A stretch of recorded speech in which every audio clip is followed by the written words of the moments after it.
There's a lot of variables these days in baseball instruction that are talked about, like swing angle, launch angle, hand path, time to contact, all these different things.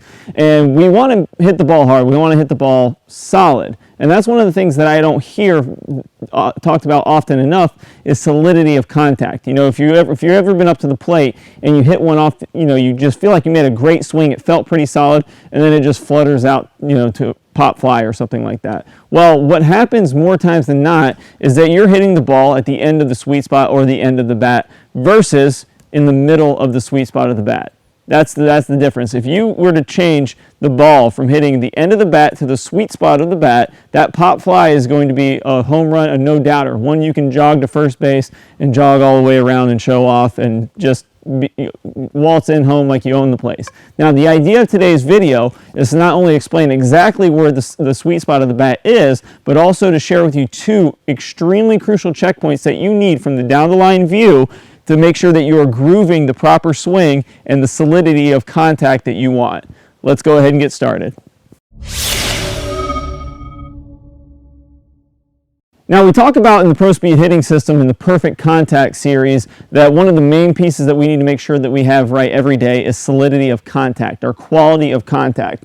So let's just go ahead and get right into where the sweet spot is. Most players, in my experience, when they come to me and I ask them where the sweet spot is, they all say it's about a baseball off the end of the bat, kind of right around in here. Well, realistically, we want the mass of this bat hitting the ball. Now, the mass of the bat is going to be the balance point on this bat. So if we go ahead and move, the balance point is roughly, it's always going to be roughly the same on the bat. Some bats are going to be a little bit top heavy. But if I find the balance point, which is a little bit kind of towards right around the end of the barrel, so it's going to be a little harder than I thought, right around here. That's going to be our balance point on our bat. So that's the beginning of the barrel. The end of the barrel is the tip of the bat. The sweet spot is going to be directly in the middle of both of those places, directly in the middle. This, for a lot of players, looks like we're hitting it too far down the bat. Everyone wants to hit it off the end of the bat. But I'm telling you guys, this is where the magic happens. The fastest moving point of the swing is the end of the bat, but as far as getting solidity of contact and maximum exit speed, maximum velocity of your ball getting out of the park, off the bat, is making sure we're hitting it here. Now, there are other variables to hitting it here. We want to make sure that we're leveraging this bat with plenty of speed while we're making contact with the sweet spot of the bat. So now that we know exactly where the sweet spot of the bat is, you guys can, get up, you can grab your bats at home, find your balance point. Hopefully it didn't take you as long as I did. Say, okay, that's the beginning, that's the end. In between those 2 points is that sweet spot. Now, to utilize this in your own game, you're going to need a camera. Most of us have a nice, smartphone that can break down the camera at least a little bit frames per second. And what you're going to be looking for is contact. You're going to be filming from the down the line view. Now, I highly recommend you guys check out the camera angles videos in the Pro Setup section so that you know exactly how to set up your down the line view to look at this. Because if the camera angle's off, you're going to be kind of chasing your tail, trying to figure out if it's right. Because if you have the camera over here one day or over there one day, it's going to look different. You want to make sure that that camera is right directly down your toe line. So if you were shooting a bullet out of the camera, it would go right down your toe line. The camera for this video is not set up that way. It's okay. It's still good to demonstrate it. The camera for most of the videos we shoot are right behind the plate. So don't kind of use this video as a reference for where you want the camera to set up, how you want it to look. You definitely make sure you watch it in the camera setup video because we set up the camera down the toe line so you can see how it looks. So the checkpoints you're going to be looking for from this down the line camera view are very simple but extremely crucial. We need to make sure that our tee is set up as perfectly possible for our body. Where the tee is in relationship to the plate does not matter. It's all about where you're standing. I don't care if your tee practice, you've got the tee here and you're standing on the plate. We need to make sure that that tee is grooved for the perfect position for our body. Now, this checkpoint is one of the most important ones to do so because it's going to help you get there. Now, face-on view, just a quick recap for where we want this face-on view. You want this tee for your down the middle pitch. We're setting up a down the middle pitch here. You want this tee in front of your stride foot. So if you set your camera angle, I'll go ahead and set up the face on just like you should set up your camera angle, directly in face on, not the tee, directly face onto your chest right here. When you make your stride, this tee should be in front of your stride foot. Not too far. You're going to have to feel this out a little bit because you're going to be looking at solidity of contact. If you're hitting the ball a little bit too up the end of the bat, it means it's probably a little bit too far forward. If you're hitting it a little bit too far down the bat, towards the handle of the bat, like we talk about in the quality of contact video, then we're going to have the ball just a little bit too far back. But find yourself a nice spot that feels pretty good in front of your stride foot. So if I start here and I stride, it's there. If I start here and I stride and it's behind my stride foot, I've gone too far. Okay, so now down the line, this is going to be crucial. Make sure that we're going to be looking for two things. The first one is the easy one, making sure that that sweet spot of the bat is covering the ball when we make contact. This is very easy to see. I do it all the time with all my online students. I always make sure I'm checking their quality of contact at the point of impact.